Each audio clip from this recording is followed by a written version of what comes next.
Conditions May Apply by CinnamonPinecones. Read by Distracted by Books. Chapter 40. Just because it's better doesn't mean it's good. As summer descended upon the city in full force, they had yet to see any consequences for their actions. Maybe the gang was still trying to recoup their losses. Despite the radio silence, they remained vigilant. Summer break was coming up soon, and as of July 15th, it had officially been 2 whole years since the last time he had seen or heard from his mother. Last year his birthday had come and gone without him even noticing. He was too absorbed in his work in uptown, and the melancholy air that settled over him tonight made him wish that he'd forgotten this year too.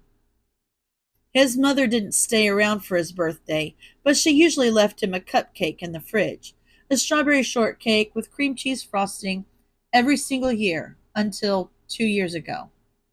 She had already packed up to go, quote, visit a friend up north by then, and that was the last he saw of her.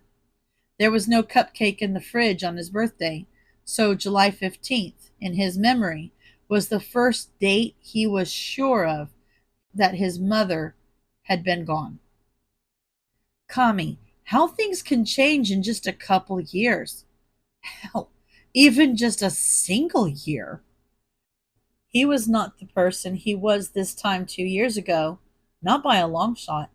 Sure, the circumstances that led him here were crap, but he'd never been happier. His mother never loved him, at least not after the diagnosis. If she loved him, she wouldn't have let Hisashi hurt him. She would have kicked him out far sooner than he decided to skip town. He missed the simplicity of what his life used to be, sure, but he wouldn't go back if he had the choice.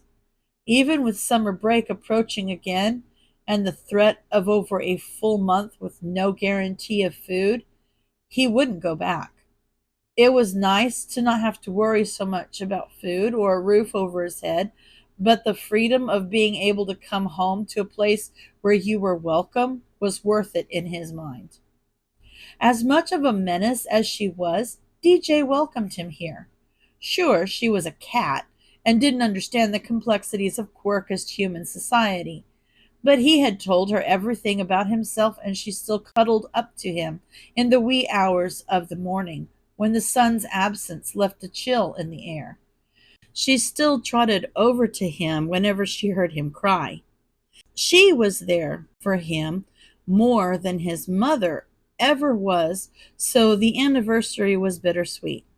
He would be lying if he said at least some part of him didn't miss his mom, but he knew he didn't really miss her. He just missed what he used to pretend she was. He missed being able to pretend that someone who knew and fully understood what he was could still love him. He was sitting in his stairwell giving DJ treats and snacking on his own strawberry pocky as he watched the minutes on the clock tick by until midnight.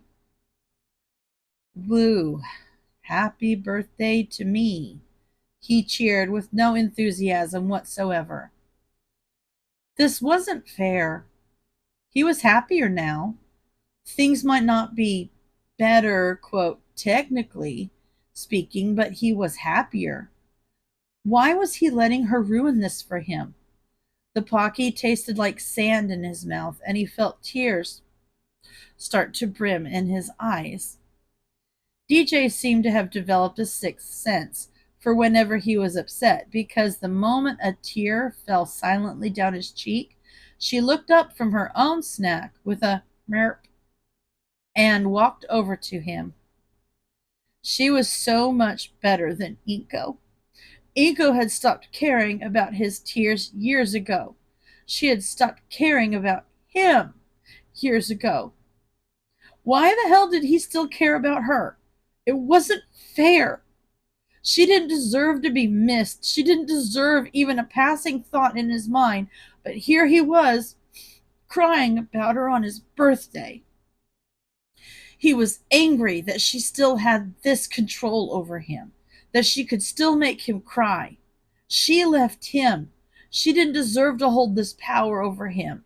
She didn't even know that she held this power over him, and even if she did, she wouldn't care. He couldn't help but wonder if she ever thought about him, if she ever regretted what she did. Part of him hopes she did. Some vindictive part of him hopes that guilt is eating her alive. But another part of him couldn't care less, and a third part hopes she's happy. It hurt to think about her starting over, making a new family, one with a husband who was kind and with children that she loved. The image left a bitter taste in his mouth, but his mind was never one to conjure up soothing images. No, it was never that kind to him. It would be better than the alternative thought, though. He hopes she's grown like he has. If she did run away to start over, he hopes that she's learned how to not hurt anyone the way she hurt him ever again. It was so confusing to love and hate her in equal measure, all the while knowing that she didn't care enough to feel so strongly about him one way or the other. It was confusing to wish he could go back to a life he didn't want. He was happier now. Things were better now. Why was he crying over someone who never loved him? As angry tears fell down his cheeks despite him, DJ pushed her face into his side. At her insistence, he detangled one of his hands from where it was fisted in his hair and ran it over her soft fur. Things were better now. He had to remember that things were better now. With DJ's soft fur between his fingers, he let himself go. He let the sobs he was forcing down bubble up to the surface. He cried his heart out, and DJ let him. She stayed by his side, softly purring, until the tears ran dry and he drifted off to sleep.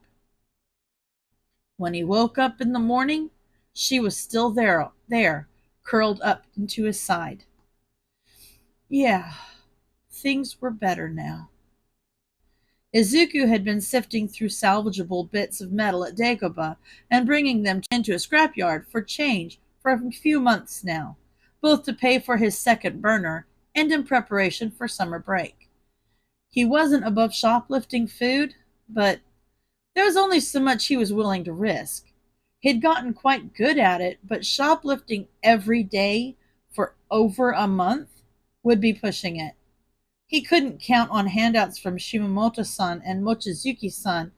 Other people relied on those too. There were only 3 more days left in the term, and he knew he didn't have enough money to last him the whole break. Kami, this was going to be hell. Izuku was right. This was hell. After only 2.5 weeks, he was living off of bagels and breakfast sandwiches 3 days a week from Shinso-san. He'd been taking as much as he dared to from various different places and peeking into every dumpster he passed.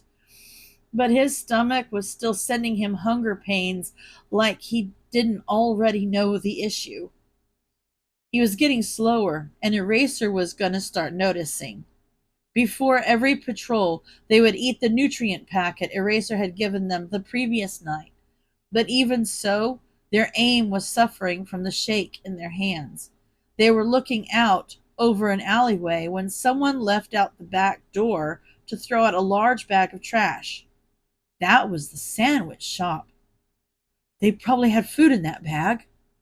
Maybe just some day-old bread or some chips, or they looked over to Eraserhead, who was looking out over the other side of the building.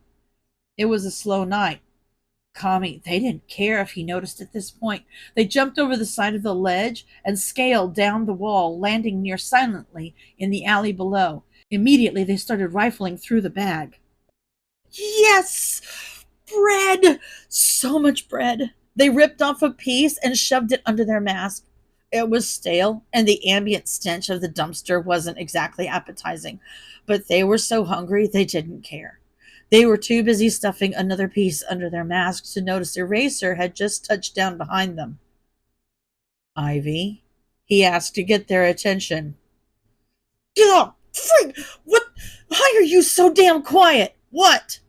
They shot back, startled. He looked concerned. He was looking between them, the open bag and the dumpster, and the bread in their hands. If he didn't see the whole thing happen, he was definitely putting the pieces together now. Shota had been going back and forth with himself, trying to figure out if Ivy was homeless. When he asked about them having a day job, they had said that being a vigilante, quote, doesn't pay the bills, so he'd been hoping for the best. If they had bills to pay, then that meant they had somewhere to go, right? They always seemed fairly well put together and clean, but lately, not so much. He'd been blaming it on the summer heat, but after what he just saw, he's not so sure. They had just rifled through a dirty dumpster and started eating stale bread. That's not generally something someone would be willing to do if they were well off. They were paying him no mind and tearing off bits of it to shove under their mask. Ivy? He asked cautiously. They nearly jumped out of their skin before cursing him. Freak! Why are you so damn quiet? What? They continued to casually stuff bits of dumpster bread under their mask as they looked at him. They had been so odd about the food he brought to the stakeout a few months back. There was this moment where they were so uncharacteristically sheepish about it when he tried to leave so they could eat. He didn't know what to make of it then, but now he's starting to think that they were grateful. They did the same thing the first time he'd given them a nutrient packet. Whether or not they were homeless was still up for debate, but they were clearly not well off, enough that they had to worry about food to this degree. They still hadn't added an eye mask to their getup, even though they kept saying they would. He'd figured it was just procrastination. Do you need food, Ivy? He asked as gently as he could. They held up the piece of bread in their hand and looked at him. No, I just got some, they replied, as though he was stupid for even asking that. Ivy, I'm serious. I can bring you some food if you need it. Ivy cut him off. I don't need your damn handouts, they snapped defensively. They looked to the ground as if they immediately regretted the outburst, but they were too proud to apologize. Kid, I know you're capable, but you can ask for help. He trailed off for a moment, and Ivy steadfastly refused to meet his gaze. If you need anything, you can just ask, okay? Pushing the issue wasn't going to get him anywhere. He knew it wouldn't, so he let it drop. When Ivy turned around and scaled back up to the rooftops after stuffing their dumpster bread into their pocket, he let them. He could just bring them more food. Either they'd take it or they wouldn't. It wasn't hard to get Hizashi to start packing him some extra bentos during meal prep days.